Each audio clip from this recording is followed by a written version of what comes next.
स्वागत है आपका और मैं हूं आपके साथ लता। बड़ी खबर आपको बता रहे हैं, जहां सीए को लेकर गृह मंत्रालय के बड़े फैसले पर अब बौखलाया मुस्लिम लीग। जहां अफगानिस्तान, बांग्लादेश और पाकिस्तान के लोगों को नागरिकता देने का किया गया विरोध। इस दौरान आदेश के खिलाफ सुप्रीम कोर्ट पहुंची IUML यानी कि इंडियन यूनियन मुस्लिम लीग। जहां कोर्ट में याचिका दायर कर सरकार की ओर से लागू किए गए सीए के नियम को रद्द करने की गई मांग। साथ ही आपको ये भी बताते चले कि पिछले दिनों 5 राज्यों के 13 जिलों के गैर मुस्लिम शरणार्थियों से मांगे गए थे आवेदन। जहां एक बार फिर से देश को बांटने और तोड़ने वाली मानसिकता सब रखने वाली मुस्लिम लीग की अब एक बार फिर से शर्मनाक हरकतें सामने आ गई है, क्योंकि अब मुस्लिम लीग ने केंद्र सरकार की ओर से उठाए गए सीए को लेकर लिए गए बड़े फैसले का विरोध किया है। जहां दरअसल आपको बताते चले कि पिछले दिनों गृह मंत्रालय की ओर से 5 राज्यों यानी कि गुजरात, राजस्थान, छत्तीसगढ़, हरियाणा और पंजाब के 13 जिलों में रह रहे उन गैर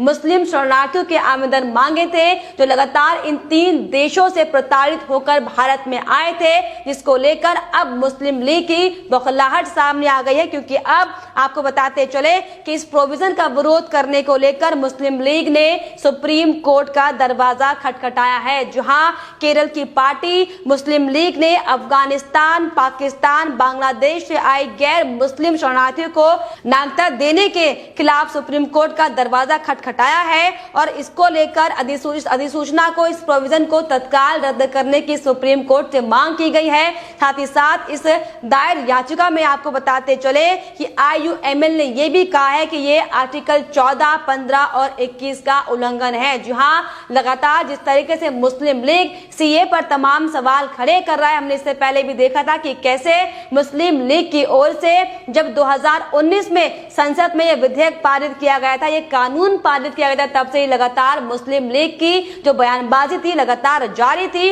और अब एक बार फिर से जब केंद्र सरकार की ओर से सीए को लागू करने के लिए प्रोविजन बनाया गया है, प्रावधान बनाया गया, जिसमें साफ तौर पर केंद्र गृह मंत्रालय की ओर से ये साफ तौर पर आवेदन मांगे गए थे, वो लोग जो लगातार इन 3 देशों से प्रताड़ित होकर भारत में आए हैं, तो चाहे वो हिंदू, सिख, जैन और बौद्ध लोग हो, उनके आवेदन मांगे गए थे। जिसको लेकर आपको एक अच्छी खबर हम ये भी बता दें कि लगातार लोगों के आवेदन गृह मंत्रालय के पास आ रहे हैं।